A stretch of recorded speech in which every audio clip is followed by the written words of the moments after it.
ذکر مصطفیٰ کی بات کرتے ہو تو تفسیر در منصور اٹھائیے، یہی آیت جو میں نے آپ کے سامنے تلاوت کی، وَرَفَعْنَا لَكَ ذِكْرَكَ، حضرت امام ابن جریر بیان کرتے ہیں، حضرت ابو ہریرہ بیان کرتے ہیں، حضرت سیدنا عبداللہ بن عمر بیان کرتے ہیں، 4 سے 5 صحابہ اس حدیث کو بیان کرتے ہیں، فرماتے ہیں لوگوں سن لو، میرے محمد عربی نے فرمایا اگر کسی بندے نے اپنا نکاح کروایا دوران نکاح اگر اس نے میں محمد کا ذکر نہ کیا اس کا نکاح نہیں ہوگا۔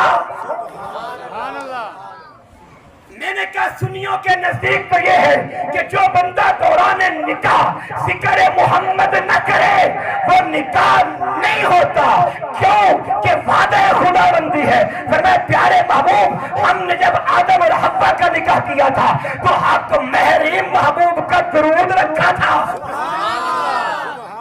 مواہب الدنیا امام قسطلانی شرح بخاری فرماتے ہیں حضرت آدم اٹھے قربت چاہنے کے لیے امی حوا کے قریب ہوئے، اللہ فرمایا جبرائیل آدم کو کہا ذرا اپنا ہاتھ روکے، نہ بیٹھے ساتھ۔ اللہ پھر کیا حکم ہے، میرے لیے نہیں بنائی؟ اور بنائی تیرے لیے ہے، شرط بھی ہے۔ اللہ پھر کون سی شرط ہے؟ فرمایا پہلے میرے محمد پہ 20 مرتبہ درود پڑھ۔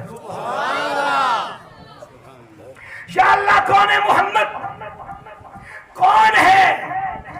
فرمایا اگر یہ نہ ہوتا تو تمہیں بناتا ہی نہ، اگر یہ نہ ہوتا تو تمہیں بناتا ہی نہ، کہ میں اپنا ظاہر ہونا یہ بیان ہی نہ کرتا، اپنے آپ کو ظاہر کرتا ہی نہ۔ اگر میں نے اپنے آپ کو ظاہر کیا ہے تمہیں بنایا ہے تو یہ میرے محمد کے صدقے تو بنا ہے۔